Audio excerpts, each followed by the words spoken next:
She had been taking food from his kitchen for 5 years. Not too much to get noticed. Never anything that would show up in the household accounts. Just little portions. Carefully wrapped in cloth and placed inside her coat before she went out the back door at 10 o'clock every night after dinner service. He had been watching for 3 weeks. Tonight he followed her silently. Harlan moved through the dark 3 blocks behind her. Pacific Heights to the Western Addition. Streets he had driven through 100 times without once slowing down to look at what was on them. He followed the sound of her footsteps and told himself he already knew what he was going to find. Maybe a transaction, an arrangement, or someone she owed something to. The missing food translated into the language of cause and effect that his mind had been trained for 30 years to process. He told himself that right up until the moment he heard her voice. She was reading something out loud. He stopped walking. He moved off the pavement into the shadow of a construction hoarding and looked through a gap in the boards at what the darkness contained. A stalled development site. He knew the site, Vantage Pacific, 42 luxury units. Construction halted 18 months ago when the developer's funding collapsed. He had been approached about the investment. He wasn't interested. He had not thought about it since. But tonight he thought about it. Because inside that stalled development site, in a space that had been carved out of the construction debris and made, somehow improbably, into something that resembled a place where people lived, for people were gathered around a small lamp. He saw the drawings first. Charcoal on every available surface. The city skyline rendered from memory. Faces he did not recognize. Constellations mapped by someone who had studied every star in a library book until he no longer needed the book. The drawings covered the walls completely, from the floor to ceiling, like someone had decided this space was worth making permanent. He saw the woman with the forearm crutches dividing something equally into portions. Her hands moved gently as she served the food. In the corner, the young man did not move from the moment she started reading. His eyes never left her face. Not once. He was not listening to the words. He was making sure she was still there. And he saw Mabel, his maid, the woman he had spent 3 weeks building a methodical case against. Sitting in the center of all of it under the small lamp with an old journal in her hands. The journal looked like it had been carried for a long time. And the voice she was reading in, Harlan had never heard that voice before. Not once in 5 years. That was not the woman who worked in his house. Harlan stood at the gap in the hoarding and did not move. He did not know what she was reading. He did not know who these people were or what they were to her or how long she had been coming here. He did not know yet that she went to bed hungry every night she fed them. He did not know what had been taken from her or who had taken it or that the woman who took it had sat across a dinner table from him 11 times in the last 4 years. He just stood in the dark and understood, all at once, not through reasoning, that he had been wrong about everything. Mabel Elaine woke up at 6:40 that morning. The pain had pulled her out of sleep at 4. It always did. She had stopped fighting it a long time ago. She just lay there in the dark until her body decided it was ready. It eased up enough. It never went away completely, but she had stopped expecting it to. Then she got up. She moved through the house quietly. 5 years of living in someone else's space had made her an expert at invisibility. She knew every floorboard, every light switch, every sound the kitchen made at different hours of the night. She knew where Harlan kept his household records. She knew which items he tracked and which he treated as negligible. She had mapped his patterns through repetition until the knowledge lived in her feet without her having to think about it. By noon, the pain in her left side had started to pulse. She had skipped breakfast again. It was easier to take dinner when you had not already eaten from the kitchen that day. Less to account for, less to feel.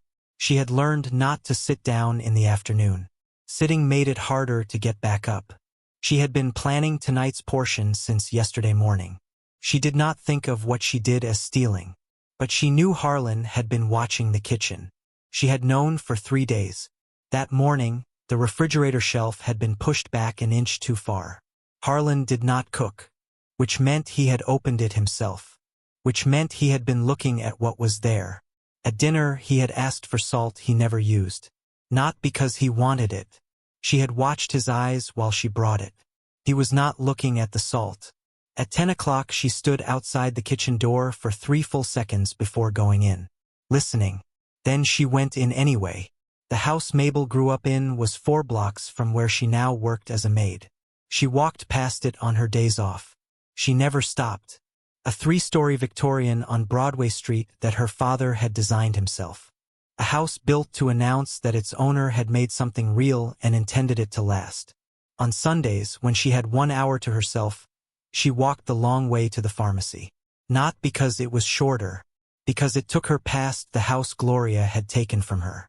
She never looked directly at it. Looking directly felt too much like begging for something she was never going to get. She had not been inside it since she was 11 years old. Her parents died on Highway 101 on a Saturday morning in October. A driver running a red light at 70 miles an hour hit them on the passenger side. Both parents were gone before the ambulance arrived. Mabel was in the back seat. She survived with a spinal injury that paralyzed her left side completely. The house on Broadway Street did not become hers. It became Gloria's. Gloria Fontaine was her father's sister. She arrived at the hospital with flowers and a face arranged into the performance of grief. She filed for legal guardianship of Mabel within 2 weeks of the funeral. She took legal control of the Fontaine estate, the Broadway Street house, the life insurance policies her father and mother had both maintained, her father's architectural firm with its client contracts and intellectual property and equipment, 17 years of savings and investments built by 2 people who earned well and spent carefully. All of it went to Gloria as Mabel's legal guardian. None of it ever came to Mabel. At first the arrangement was bearable. Mabel was fed. She was clothed. She was attended to in the minimum sense of the word by a woman who had decided that minimum was sufficient, and that deciding it was sufficient was itself a form of generosity. But minimum became less than minimum, not through one decision but through many small ones, each of which felt justified in isolation. Gloria stopped bathing her, served her the family's leftovers on a separate plate at a separate time, spoke to her with the impatience of someone waiting for an inconvenience to resolve itself. Mabel learned early what it meant to exist in a house as a burden, how your presence becomes an imposition, how your needs become complaints, how your pain becomes a drama, that the people around you are tired of performing sympathy for. She was 14 when Gloria put her in the car on a Tuesday morning and drove south through the city without explaining where they were going. The facility was a residential care center on the south side of San Francisco. Gloria stopped at the front entrance. She took a bag from the trunk. One bag already packed, which meant she had planned this before this morning and had not said a word, and she placed it on the pavement beside Mabel. She said it without looking at Mabel directly. "This is better for you. They know how to help you here." Then she got back in the car. Mabel watched the car until it turned the corner. She sat down on the pavement beside the bag. She was there for 2 hours before anyone came out to process her. She did not cry. She had used up crying. She did not know then. She was 14, she was 11 when her parents died. She did not yet understand how money worked or what guardianship meant or what a person with legal control of an estate could do with it. She did not know the full scale of what Gloria had taken. She just knew she had been abandoned, and that the bag beside her on the pavement contained everything Gloria had decided she was worth. The facility was 4 years old. Physiotherapy that nobody in her family came to witness. Her left side came back. Not completely, not cleanly, but enough. Enough to walk without assistance. Enough to work. Enough to leave at 18 with a reference letter and the same chronic pain that had been waking her at 4 in the morning since she was 12 years old and was not going to stop. She found 3 people in that facility who understood something about being deposited somewhere by people who were supposed to love them and told them it was for their own good. Callum Priest, 24 years old now. He had been 20 when she left and he was still there. Still drawing, still mapping constellations on every surface that held still long enough. Still turning toward the sound of her footsteps before anyone else in the room knew she was coming. Vera Denise Steele, 26. She was 22 when Mabel left. She had organized the facility's common room into a functional living space within her first month there. She had been organizing every space she occupied ever since. Someone always had to do the math. It might as well be her. Tobias Reed Cannon, 23. He was 19 when an assault took most of his short-term memory. Yesterday was mostly gone by morning. Last week did not exist. But Mabel's face stayed. In a memory that lost almost everything, her face was the one thing that held. When Mabel left the facility at 18, the three of them stayed. 2 years later, the facility closed its residential program and discharged its long-term residents with a social worker referral and nowhere guaranteed to go. Mabel found them at the Vantage Pacific construction site 3 blocks from Harlan's house 8 months after she started working there. She did not find them by accident. She had been looking. She has been going back every night for 5 years. Her father kept a journal. He carried it in his coat pocket for 11 years.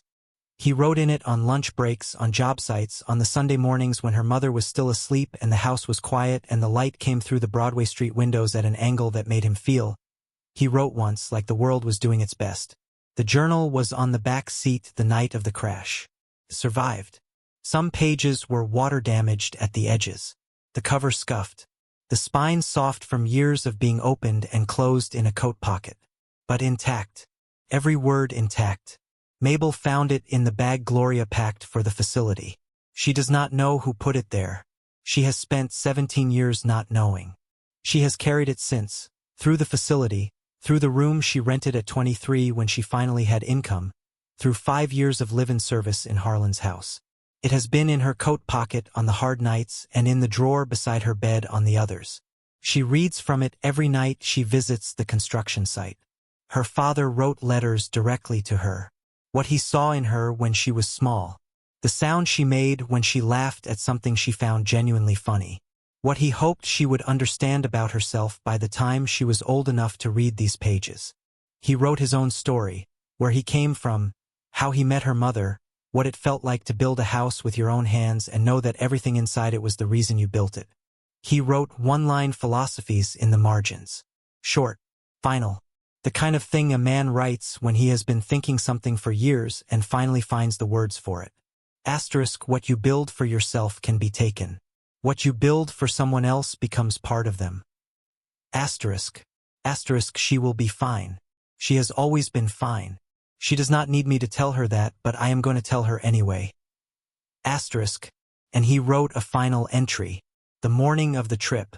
He wrote about packing the car while her mother made sandwiches for the drive. He wrote about the highway stretching north toward Mendocino. He wrote about checking the rearview mirror and watching Mabel fall asleep in the back seat before they had even reached the highway on-ramp. He wrote, I keep watching her in the mirror. She has no idea how much. The sentence ends there. He never came home to finish it. Mabel has read every other entry out loud to Andre and Vera and Tobias across 5 years of nights at that construction site. Every letter. Every one-line philosophy. Every morning he described. The last entry she has never read to anyone. The last entry is the last proof that he was alive and thinking about her. Reading it out loud means sharing it. She is not ready for that. Not yet. 3 weeks before the night he followed her, Harlan Booker Voss noticed that food was disappearing from his kitchen. Not too much, but enough to get noticed. Never enough to be obvious. But Harlan had built his career on noticing exactly what other people treated as negligible. He had built Voss Property Intelligence over 11 years, a company that did one thing with extraordinary precision. It decided, through algorithms and data modeling and the clean language of efficiency, who got access to property and who did not. Which developments were viable, which tenants fit the risk profile, which neighborhoods were worth the investment and which were worth clearing for something more profitable. He sold it at 44 for a number that changed the texture of every room he walked into afterward. The company is still running. The algorithms are still deciding. He does not think about that often.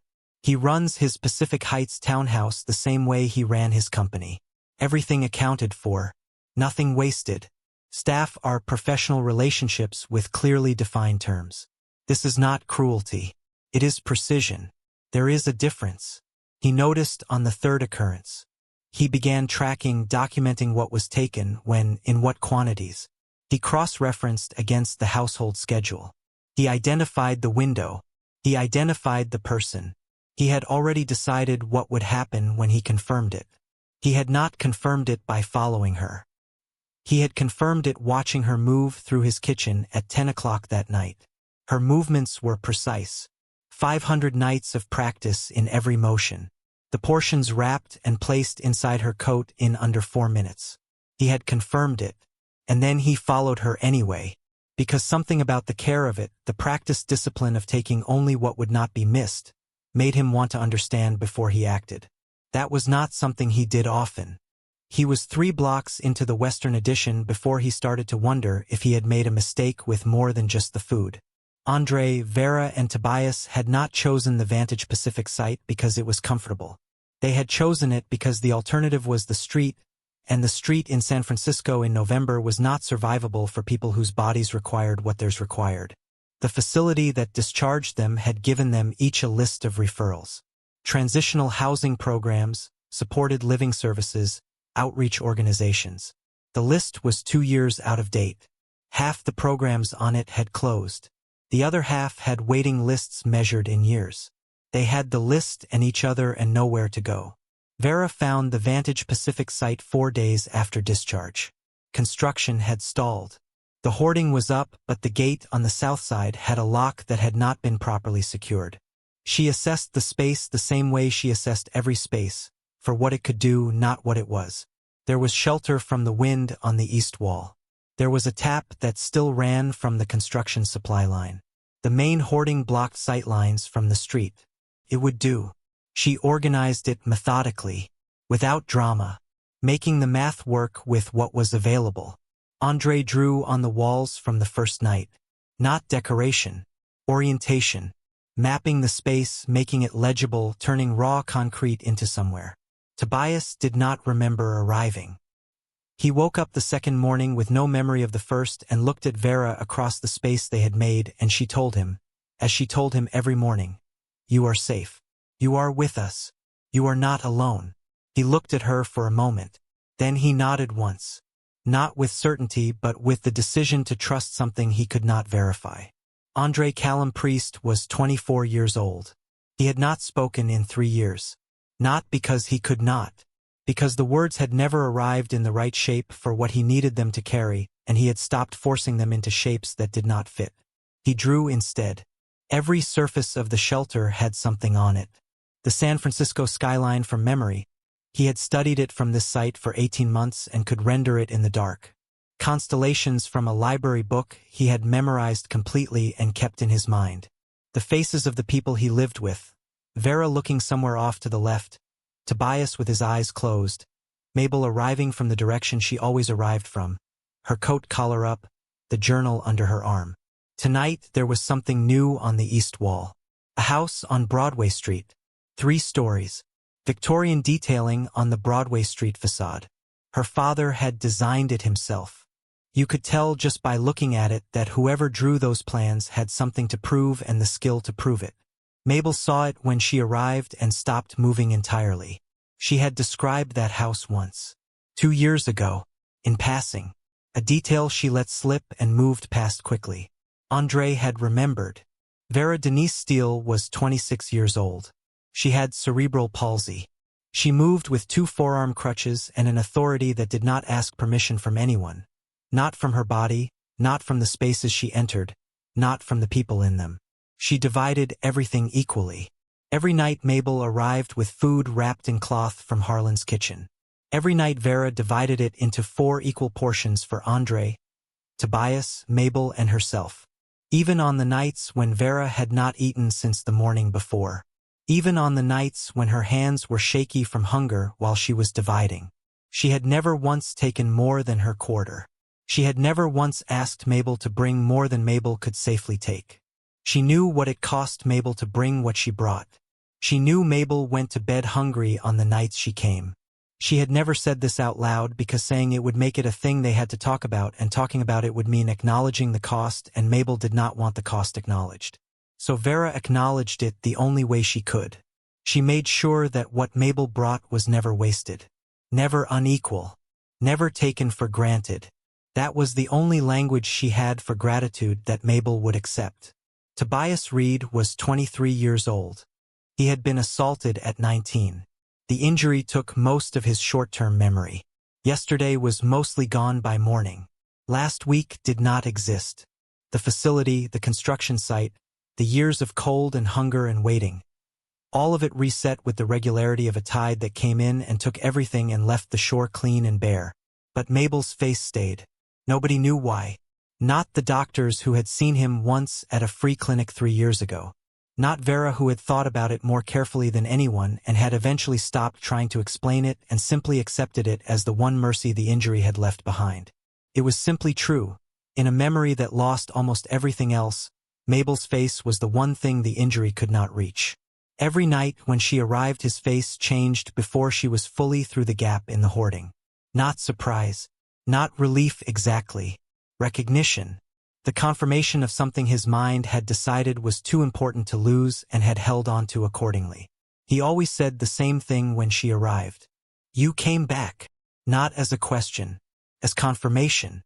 As the nightly verification of the one fact his memory had decided to keep above all others. She always answered the same way.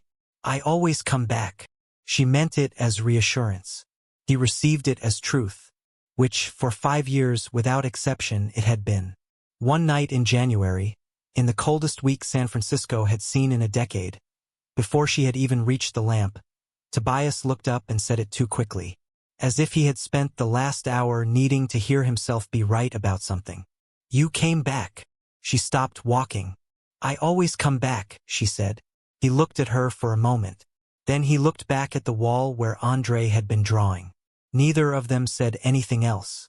She had gone to bed that night carrying something she did not have a name for, the weight of being someone's proof that the world was still reliable. The night Harlan followed her began the same way every other night began. Dinner service finished at 8:30. Harlan took his evening meal in the study as he did 4 nights out of 7. Mabel cleared the kitchen, ran the dishwasher, wiped the counters, and went through the motions of closing down the household for the night. At 10 o'clock she went to her room. She came back to the kitchen at 10:15. She knew which items to take. She knew how to wrap them. She knew exactly how the coat had to sit so nothing shifted on the 3-block walk. For minutes from the moment she opened the refrigerator to the moment she went out the back door. She did not know Harlan was in the hallway outside the kitchen door. She did not know he had been there since 10 o'clock. She did not know tonight was different. She picked up the journal and went out into the San Francisco night. Harlan waited 60 seconds and followed. He stood at the gap in the Vantage Pacific hoarding and watched.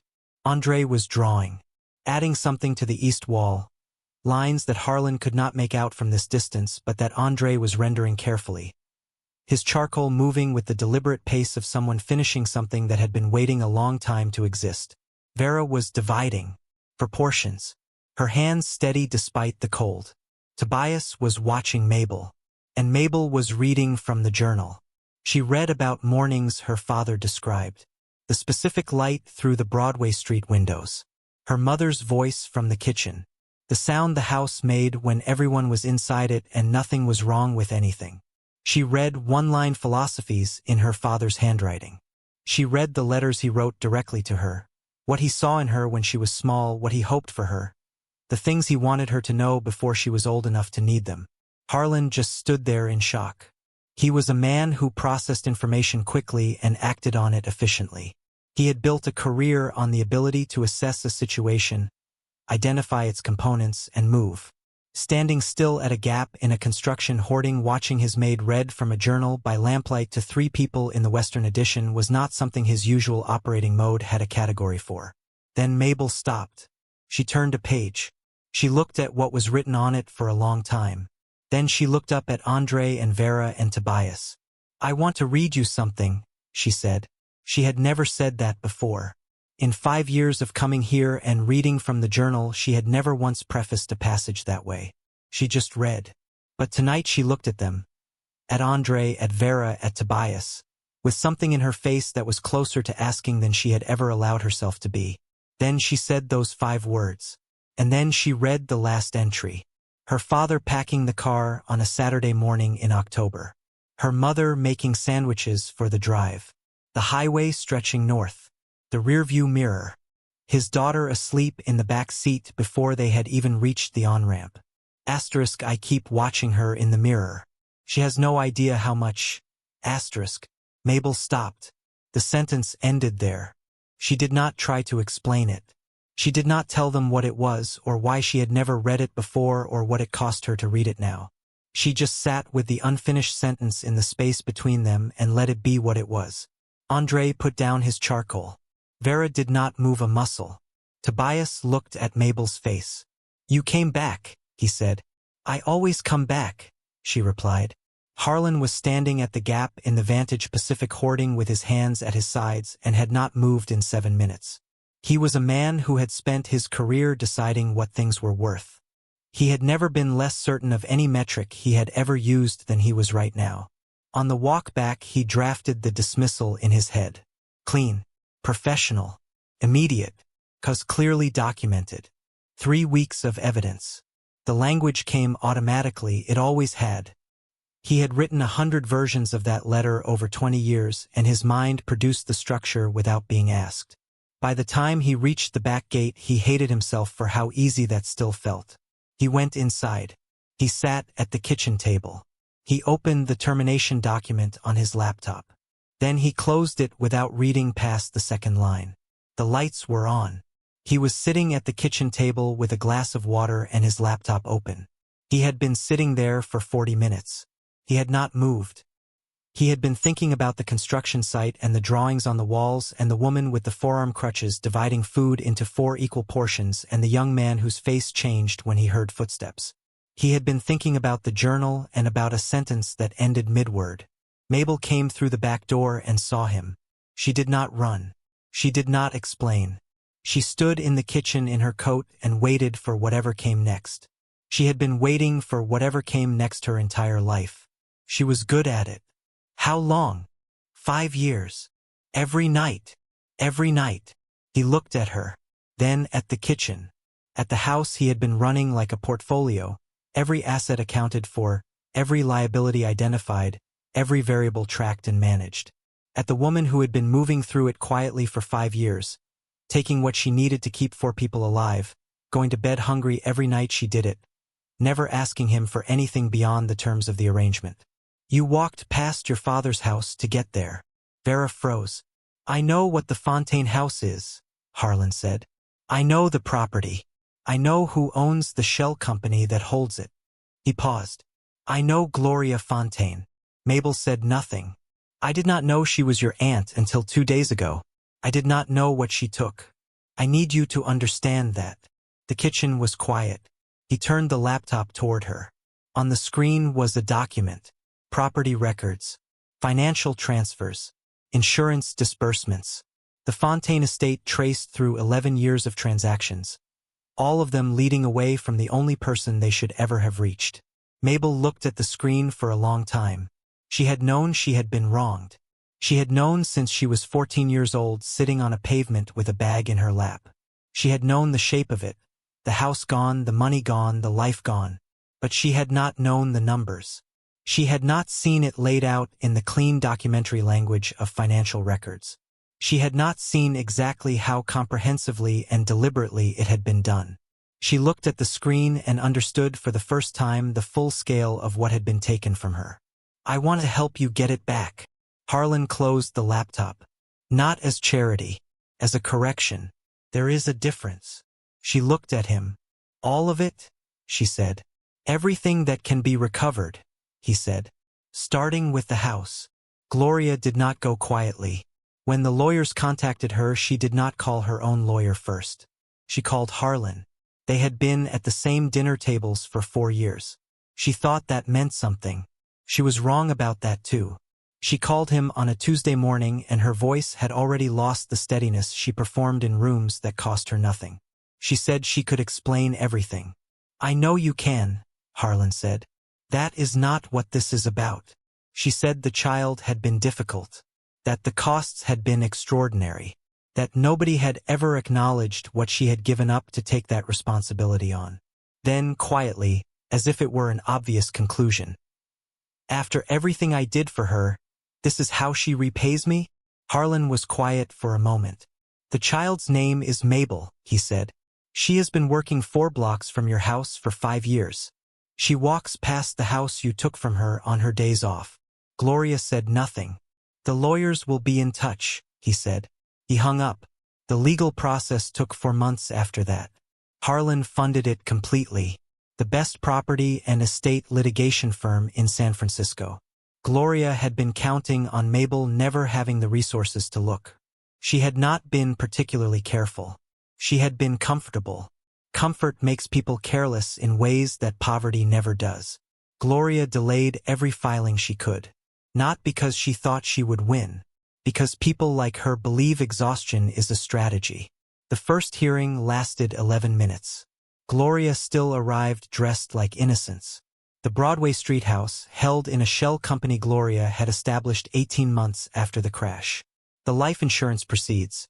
2 policies, both substantial, both dispersed to an account in Gloria's name as legal guardian, never transferred to a trust for Mabel's benefit as the law required.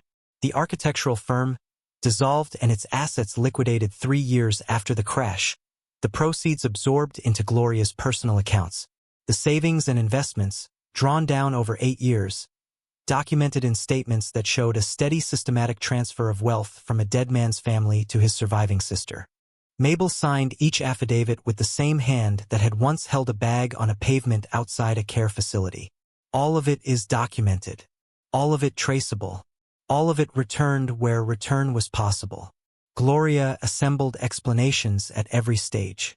The burden of caring for a disabled child. The expenses of guardianship.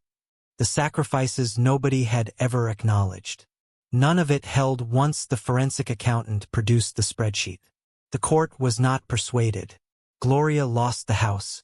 She lost the recovered insurance proceeds. She lost the assets that could be traced and valued. She lost the shell company and everything in it. And because legal proceedings are public records in San Francisco, and because Pacific Heights is a small social world for people at a certain income level, the community of dinner tables and charity events and circulating faces that Gloria had been comfortable in for 17 years found out exactly who she was and what she had done. Not through Harlan announcing it, just through the process being what it was, visible, documented, impossible to look away from once you knew where to look. Gloria had spent 17 years performing warmth in rooms where warmth cost her nothing and standing on a foundation that belonged to someone else. She did not get to keep the rooms.